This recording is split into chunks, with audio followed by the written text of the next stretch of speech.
Judge Marcus Williams felt tired after a long week in court.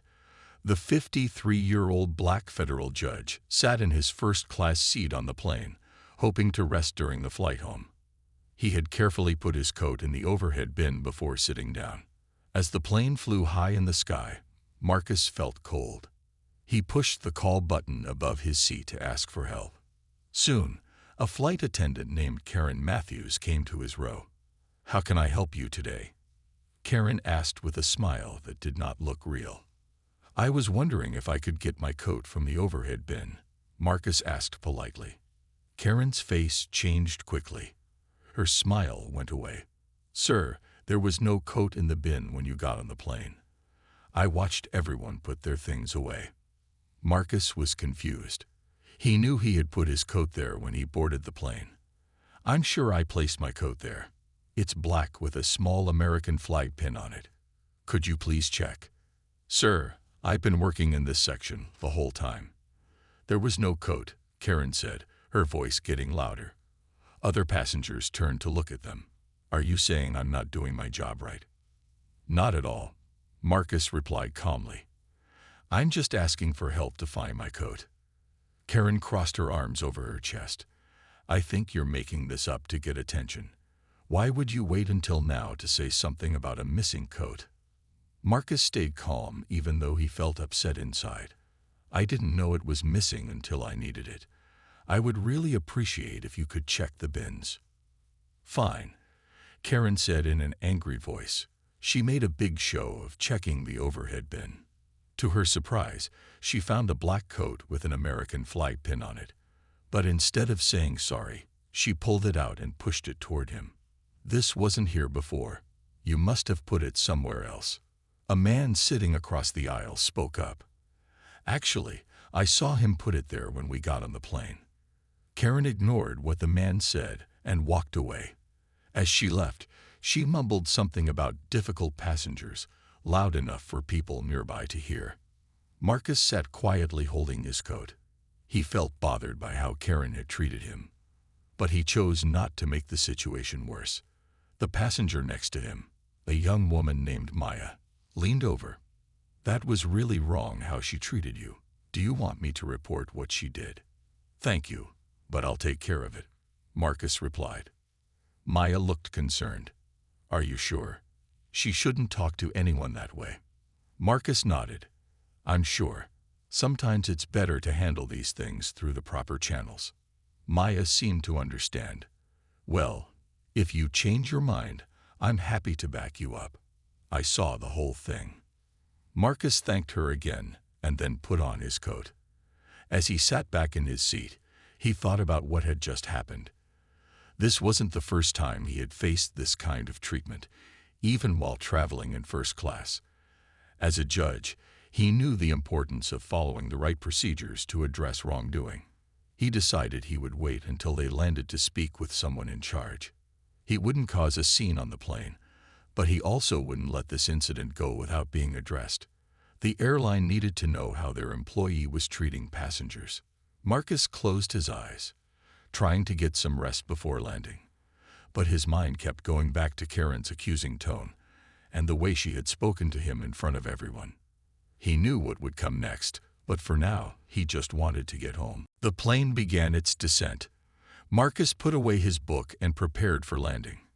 He had tried to read to take his mind off the unpleasant event with Karen, but he could not focus. Every few minutes, he saw Karen walk by. She never looked at him. When the plane landed and stopped at the gate, most passengers rushed to get their bags and leave. Marcus did not hurry. He waited calmly in his seat until most people had left. Karen stood near the door, saying goodbye to passengers with the same fake smile she had given Marcus earlier. As Marcus stood up to get his carry-on bag, Maya, the woman who sat next to him, handed him a small piece of paper. "This is my phone number and email," she said. "If you need a witness for what happened, please contact me." "Thank you," Marcus said, taking the paper. "That's very kind of you." Marcus waited until he was one of the last passengers on the plane. Then he approached a different flight attendant, a man named David who had been working in the economy section. "Excuse me," Marcus said. "I'd like to speak with a supervisor about something that happened during the flight." David looked concerned. "I'm sorry to hear that, sir. Our customer service desk can help you. It's just past the gate on the right." "Thank you," Marcus said. As Marcus walked toward the customer service desk, he noticed Karen watching him from the end of the jet bridge. She quickly looked away when their eyes met.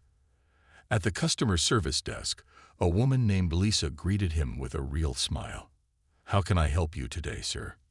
"I need to report an incident that happened on my flight," Marcus explained calmly. He told Lisa about Karen, the coat, and how she had accused him of lying in front of other passengers. Lisa typed notes into her computer as Marcus spoke. She looked upset by what she heard. "I'm very sorry this happened to you, sir. This is not how we expect our staff to treat any passenger." "I understand that one person does not represent your whole company," Marcus said, "but I think it's important that someone knows about this behavior." Lisa nodded. "Absolutely, and we appreciate you bringing this to our attention. Can I have your name for the report?" "Marcus Williams," he replied. "And is there a number where someone can reach you if they need more information?" Marcus reached into his wallet and took out a business card. He handed it to Lisa. "All my contact information is on there." Lisa looked at the card. Her eyes grew wide when she read, "United States District Court Judge," under his name. She looked up at Marcus with new understanding. "Judge Williams, I want to assure you this will be addressed immediately," she said, her voice slightly shaky. "Thank you, Lisa," Marcus said kindly. "But please understand that I'm not reporting this because I'm a judge. I'm reporting it because no passenger should be treated that way." "Of course," Lisa said. "But I want you to know I'm going to make sure this reaches our executive team today." Marcus nodded. "I appreciate that. What happens next?" "Someone from our office will contact you within 24 hours, Lisa explained. "They'll let you know what actions are being taken." As Marcus left the airport and got into a taxi, he thought about what had happened.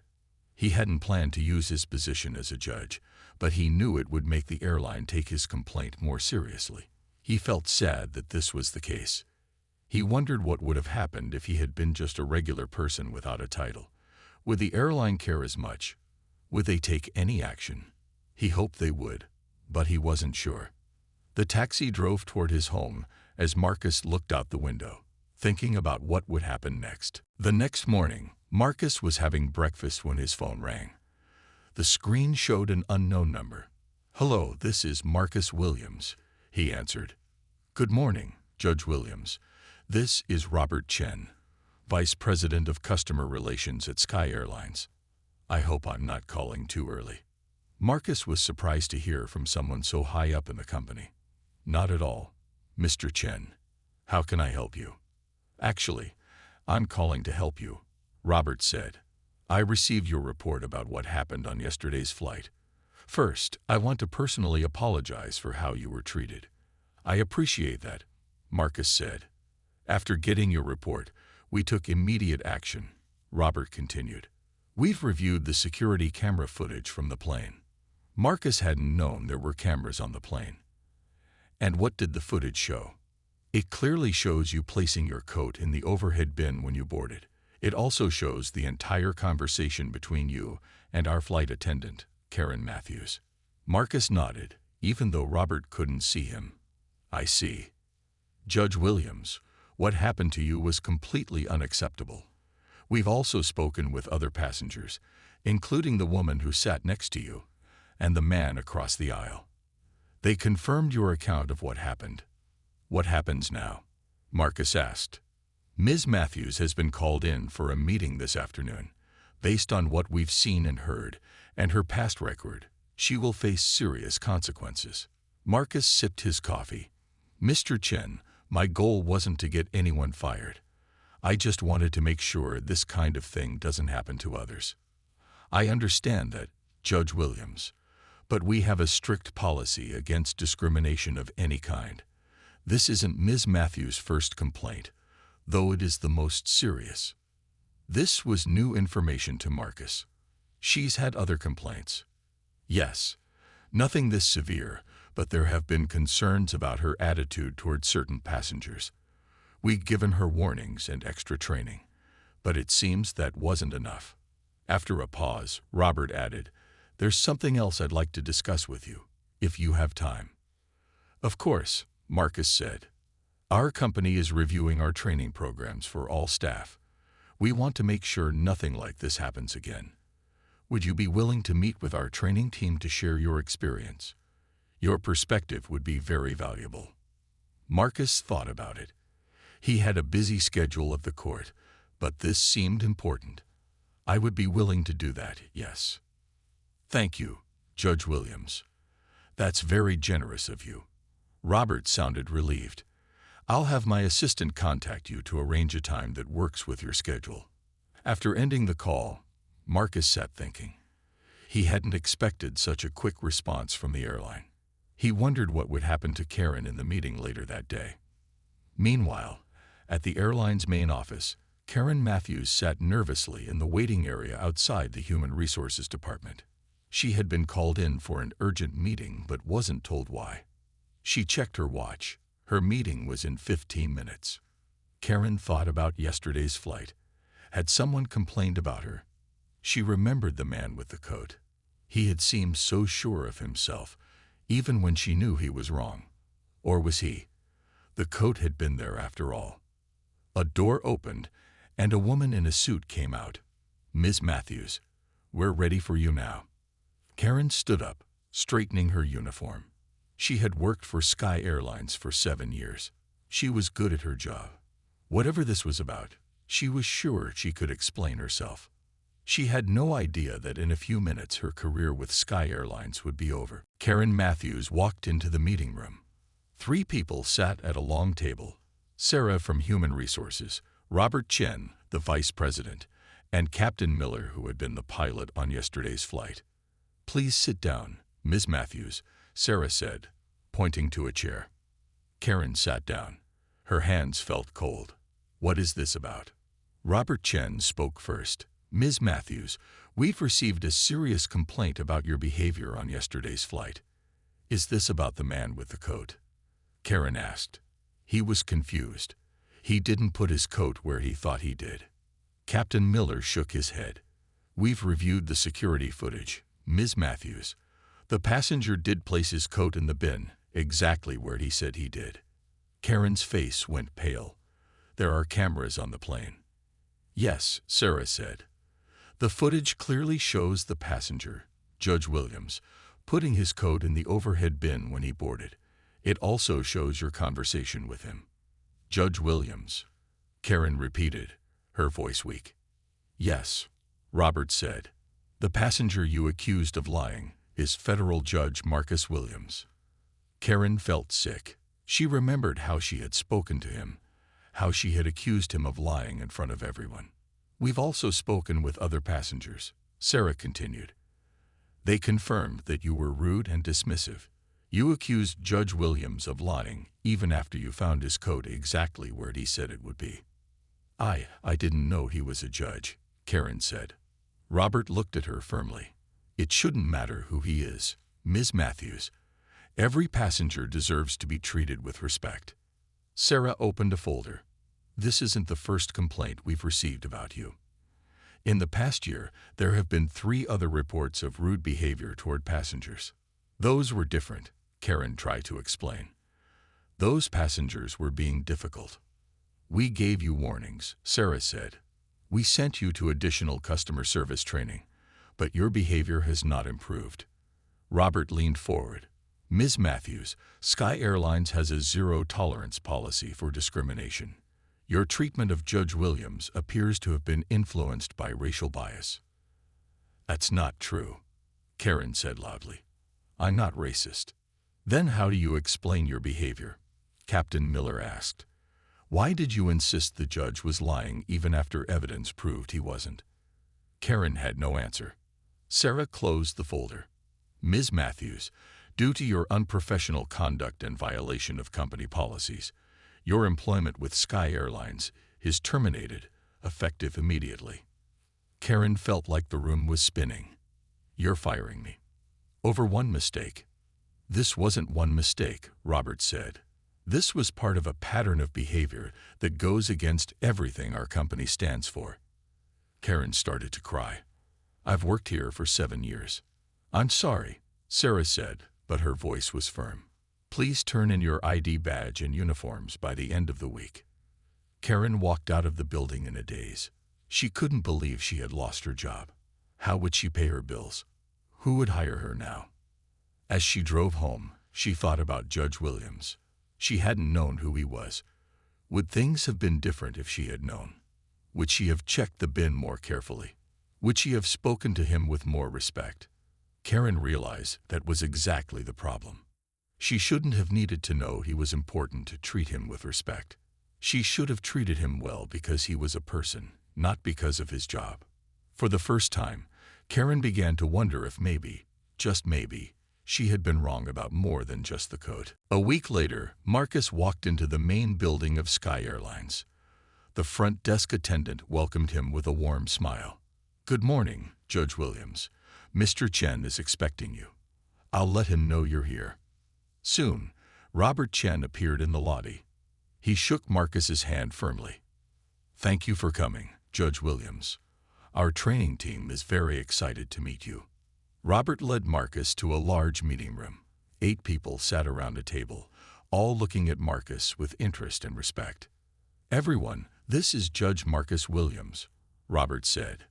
As I mentioned, he's kindly agreed to help us improve our training programs. A woman named Janet, the head of training, stood up. Thank you for being here, Judge Williams. What happened to you should never have happened. Marcus nodded. That's why I'm here. To help make sure it doesn't happen to anyone else. We'd like to start by hearing your perspective on the incident, Janet said. Would you mind telling us about your experience? Marcus told them the full story. He spoke calmly, but the people in the room could feel the weight of his words. He described how it felt to be publicly accused of lying, to have his character questioned for no reason. The thing is, Marcus said, this wasn't my first experience like this. As a black man, I've faced similar situations many times, but many people never get the chance to be heard like I am now. The room was quiet. Some people looked down at their notepads, uncomfortable but listening. What would you suggest we do? Janet asked. Your staff needs to understand that bias isn't always obvious, Marcus explained. Sometimes it's in the quick judgments we make about people, the assumptions. Marcus spent the next 2 hours working with the team. They discussed real situations and how to handle them better. They talked about recognizing bias and treating all passengers with equal respect. The team took notes and asked thoughtful questions. At the end of the session, Robert thanked Marcus again. We're making changes to our training for all staff, Robert said. We'd like to include your story, without using your name if you prefer, as a case study. Marcus thought about it. You can use my name. It might help people understand this is real. As Marcus left the building, he felt good about what they had accomplished. His negative experience might help create positive change. Later that day, back in his chambers at the courthouse, Marcus received an email from Robert. The subject line read, "Thank you and update." The email thanked Marcus for his help and shared that all flight attendants would now go through new training. It also mentioned that the company was creating a passenger bill of rights to be displayed on every plane. Marcus smiled. Maybe some good would come from his bad experience after all. Karen Matthews sat at her kitchen table, looking at job listings on her laptop. It had been 2 weeks since she was fired from Sky Airlines, and she hadn't found a new job yet. Her phone rang. It was her friend Tina, who also worked as a flight attendant. Hey, how are you doing? Tina asked. Not great, Karen admitted. No one is calling me back for interviews. Did you list Sky Airlines as your last job? Tina asked. Yes. What else could I do? Are they giving you a bad reference? Karen sighed. Probably. They fired me for being rude to a passenger who turned out to be a federal judge. There was silence on the other end of the phone. Then Tina said, Karen, I saw a news story about that. They didn't use your name, but they mentioned a flight attendant who was fired for discriminatory behavior toward a black judge. What? Karen almost shouted. It's in the news. It's part of a bigger story about the airline's new training program. The judge is helping them create it. After hanging up, Karen searched online for news about Sky Airlines. She found the story Tina had mentioned. Although her name wasn't used, she knew it was about her. The article described how a flight attendant had accused a black judge of lying and was fired when security footage proved the judge was telling the truth. Karen felt embarrassed and angry. She hadn't been racist. She had just made a mistake, hadn't she?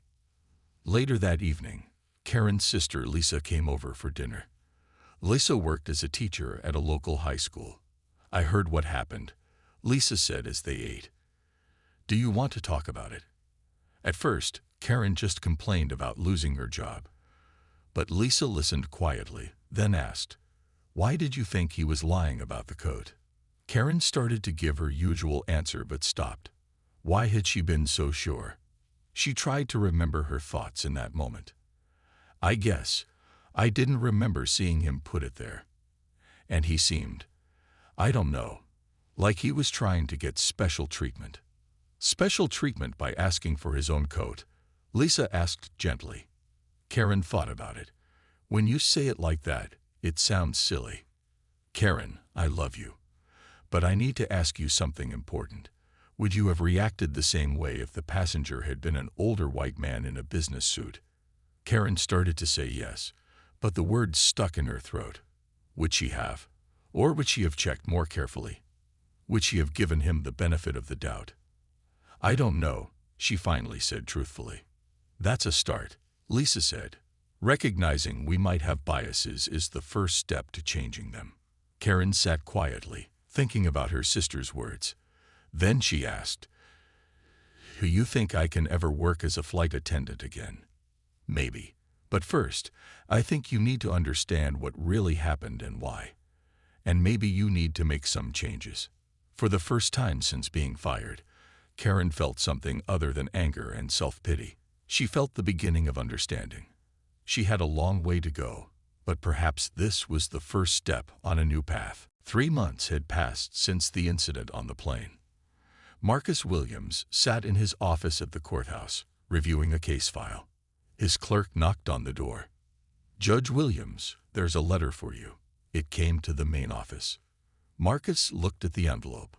It had no return address. He opened it carefully and unfolded the letter inside. Dear Judge Williams, it began. You don't know me, but I was on your flight 3 months ago. I saw how the flight attendant treated you. I wanted to thank you for what you did afterward. The letter was from a young woman who had been sitting several rows behind Marcus on the plane. She wrote that she was a law student and had recognized him when his name was mentioned. She explained that she had been following the changes at Sky Airlines. The new passenger Bill of Rights is posted on every flight now, she wrote, and the flight attendants seem different, more respectful to everyone. What you did is making the difference. Marcus smiled as he finished reading the letter. He put it in his desk drawer, feeling good about the impact his actions had made. That same afternoon, Karen Matthews walked into a small office building. The sign on the door read Community Learning Center. She had an appointment with the director. Ms. Matthews, the director greeted her. Thank you for coming in. Thank you for seeing me, Karen replied. I read your application for our customer service training position. Your experience as a flight attendant is impressive. But there's a gap in your employment. Can you tell me about that?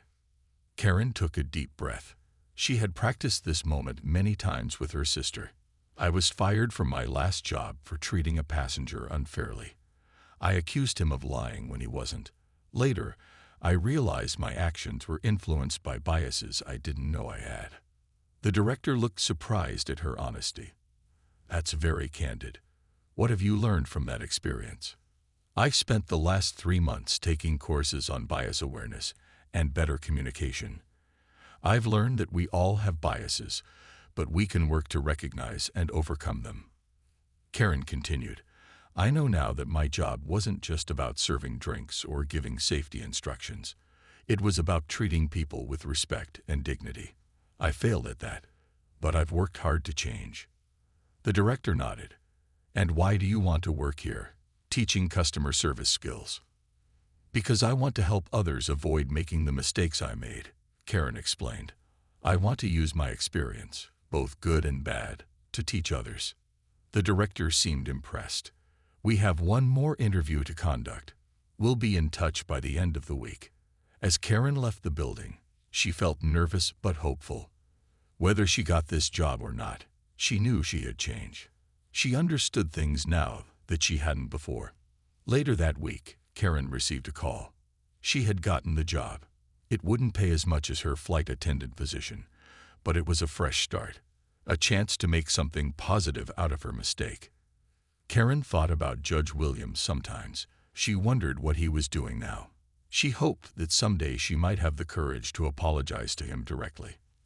For now, though, she would focus on becoming a better person and helping others do the same. 6 months after the incident, Marcus Williams stood on a stage in a large hotel conference room.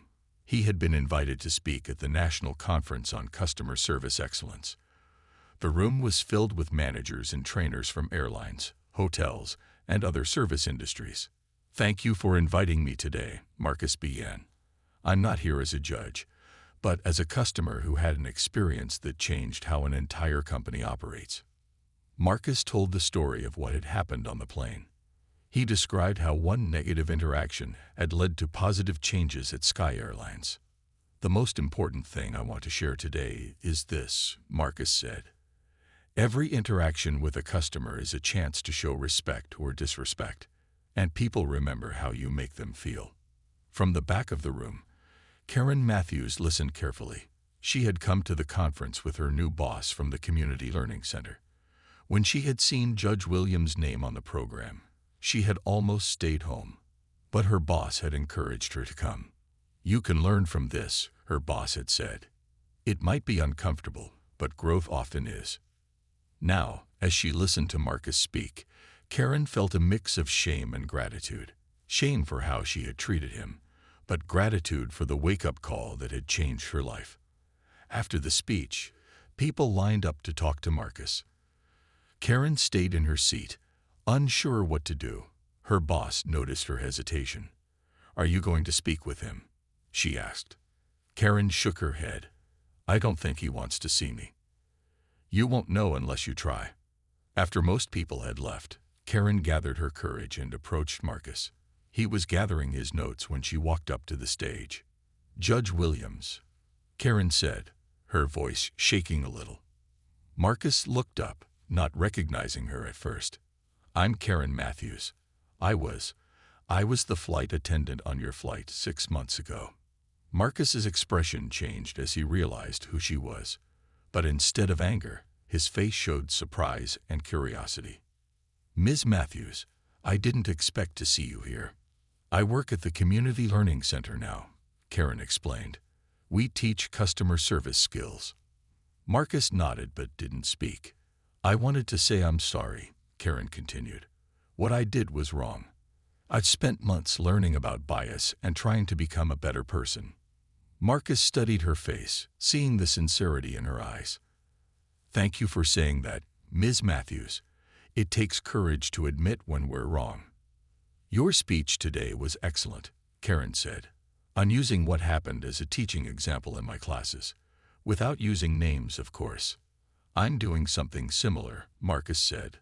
Sometimes negative experiences can lead to positive change. They spoke for a few more minutes. It wasn't a long conversation, but it was an important one for both of them. As they parted ways, there was a sense of closure. Karen left the conference feeling lighter.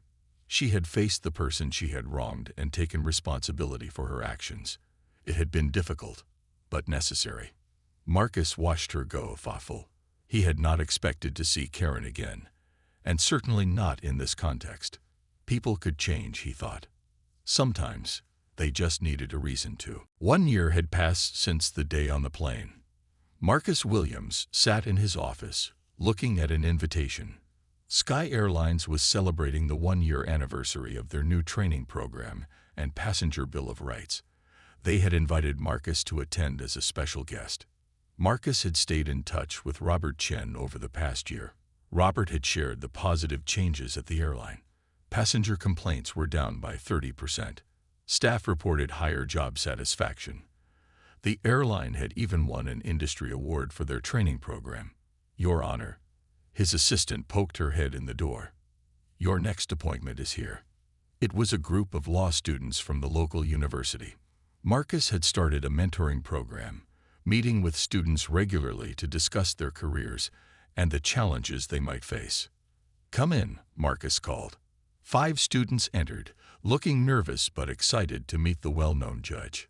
"Thank you for meeting with us, Judge Williams," one student said. "My pleasure," Marcus replied. "Today I want to share a story with you. It's about an incident that happened a year ago and how it led to unexpected changes." Marcus told them about the flight, the code, and what had happened afterward. The students listened with wide eyes. "The reason I'm telling you this," Marcus explained, "is because as future lawyers and maybe judges, you'll face situations where you're treated unfairly. How you respond can make a difference not just for you, but for others." "Did you ever see the flight attendant again?" a student asked. Marcus smiled. "Yes, actually. At a conference 6 months ago. She apologized and told me she was teaching customer service classes." "Do you think she really changed?" another student asked. "I believe she did," Marcus said. "People can change when they're willing to learn from their mistakes." After the students left, Marcus thought about his answer. He had meant what he said. He had seen the genuine remorse in Karen's eyes at the conference. He had heard about the work she was doing at the Learning Center. Meanwhile, Karen Matthews stood in front of a classroom at the Community Learning Center.